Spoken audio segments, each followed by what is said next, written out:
All right, guys, we're back for another week. It's been kind of an odd week. As you guys know, we record these live every week. One take, off we go. And this week's been kind of odd with all of the COVID-19 changes and protocols and things like that. And I guess we want to take a second to just give a real strong shout out to all of the emergency workers and doctors, nurses, all the hospital staff, everyone who's dealing with this directly, and as well the families who are affected directly by it. You know, it's definitely affected our day-to-day routine here in the barn, but I feel as though we're a lot more fortunate than a lot of people. And so I want to take a minute to let everyone know that we're praying for you. God only knows where we're going to end up with this and how this turns out, but we feel especially for all those who are directly affected by it. And today I come to you with a progression from where we left off last time. We were picking that horse up and kind of playing with that anticipation cue. You know, we've gone through getting the right side of the horse and the left side of the horse, being able to put my leg on and, you know, kind of squeeze his belly and get his face and, you know, get him over here on this side, and back on that side, and, you know, being able to pick up and put my leg on and get that horse to just pay attention to me there and be ready to do something. And this new idea came to me from actually Donna, my secretary, big help here in the barn, and she realized how that progresses to the Lope departure. So that's what we're going to talk about today, is how the outside leg, the outside rein, how that cue works with your spur on the outside for the lead departure. And that's what we're going to cover today. So hopefully you guys enjoy it.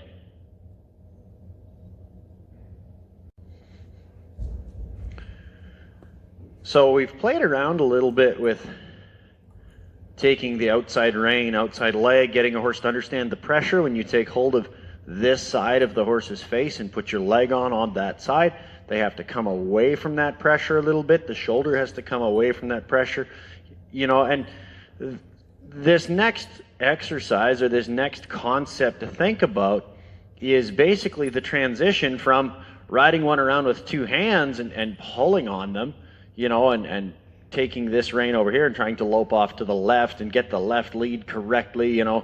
But I would argue that when you take the inside rein and pull on a horse, they're just like me and you. If you take my chin and tip it to the left too much, the rest of my body wants to go to the right, you see.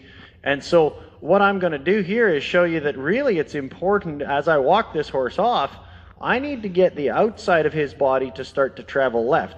Now, I'm going to pick up that shoulder a little bit on the inside for sure, but I really need him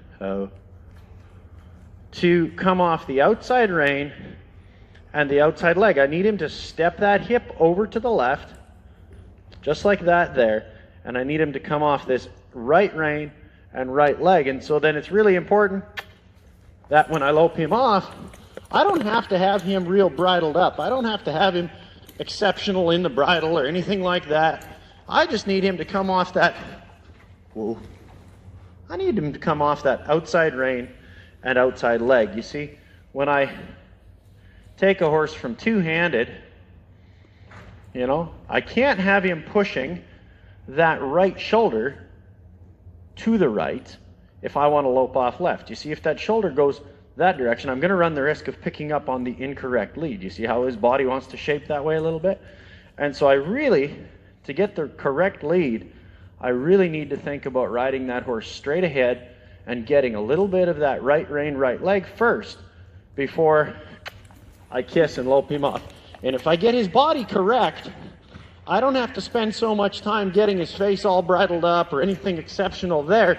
This horse likes to lope in this shape, and if I get to fighting with him about his shape, I'm going to get in problems with a lot of other cool things that he does that, you know, it's not necessary to fight this horse over his shape or try to get him exceptionally bridled up. I need to really promote the things that he does well.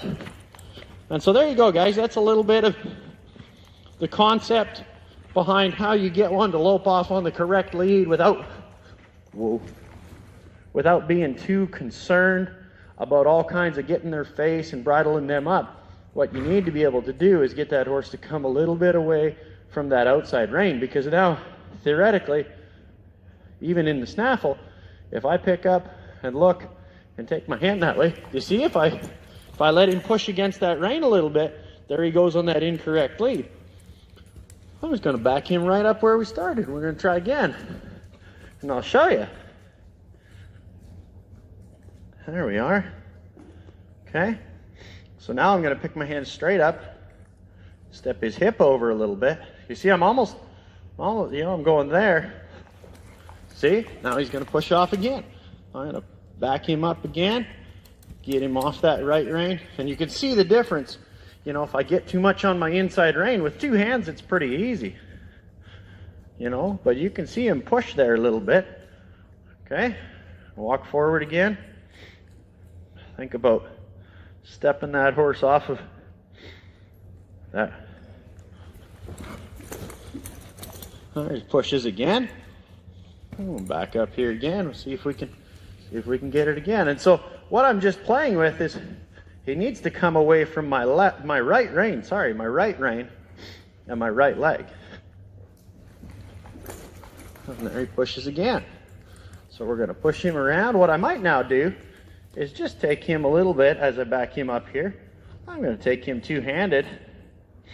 I'm just going to push him off that rein again and say, hey, you know, we've gone there before. We know how to do this. We're back at the exercise I showed you before. You come back over here, you get him to come off that right rein, right leg. Don't push on me. You see? We'll get back to here. See, push, push, push, push, push. Now I'm going to release him. Let him go. There we go. You see? And as long as he can come off that outside rein and outside leg, I should be able to pick him up and send him like that around the circle, very much back to where we started before. Draw him around like that. And you'll see all these exercises start to come back, you know. So you can see it, you know, if you don't get them off of that outside rein, when you go to one-handed, they'll start to push on you over there, and they kind of lean over there against that rein. They need to come off of that rein and start to travel that way with their body before you can lope them off on the correct lead with any kind of consistency.